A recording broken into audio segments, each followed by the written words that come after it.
নমস্কার বন্ধুগণ, welcome to Riya's lifestyle. আজকে আ ডে ইন মাই লাইফে আপনাদেরকে স্বাগত। সকাল সকাল উঠে খেয়ে নিয়েছিলাম চা বিস্কিট। আজকাল আমি রাজধানীর এই ছাতুটা খাচ্ছি। এটা খুব ভালো, রিজনেবল আর খুব তাড়াতাড়ি ডাইজেস্টও হয়ে যায়, তাই ব্রেকফাস্টে আমি প্রায় দিনই ছাতু খাই। তারপরেই আমাদের এই পাখিটা হচ্ছে রোজ আসে আর জানলায় বসে থাকে। ওকে বিস্কিট দিতে হবে টেবিলে, ও ঠিক নিয়ে যাবে, মনে কোনো ভয় নেই। আর আমি তারপরে চলে গিয়েছিলাম একটু গ্রোসারি শপিং করতে, কয়েকটা জিনিস নেওয়া ছিল, তাই আমি গেলে অবশ্যই এখান থেকেই নিয়ে চলে আসি। মানে এটা জিও মার্ট, রিলায়েন্সের, তো এখান থেকেই সব কিছু নিয়ে নিয়েছিলাম। তারপরে দুপুরের লাঞ্চটা আজকে আমার কাছে খুব বেশি স্পেশাল ছিল, কারণ মা বানিয়েছিল চিকেন দম বিরিয়ানি, একটু নরম আলু, একটু চিকেন, আর তার সাথে এরকম বিগ বাইট। মানে জীবনে এর থেকে ভালো আর কিছু হতেই পারে না। দুদিন খাবার খাবো না, কিন্তু বিরিয়ানি পেলে কিন্তু ছাড়া যাবে না।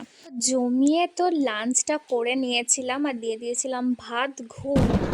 বিকেলে উঠে দেখলাম এরকম সুন্দর ওয়েদার, ঝোড়ো হাওয়া দিচ্ছে, তাই বসে গিয়েছিলাম 4-5টা লিচু নিয়ে। গরমে এই প্রথম আমি লিচু খেলাম। মা নিয়ে এসেছিলো লিচুগুলো, আর এতটা মিষ্টি হবে আমি আশাই করিনি। বেশ বড় সাইজও ছিল, খুব ভালো লাগলো। তারপরে রাতে খেয়েছিলাম ডাল মুড়ি। So that's it for today.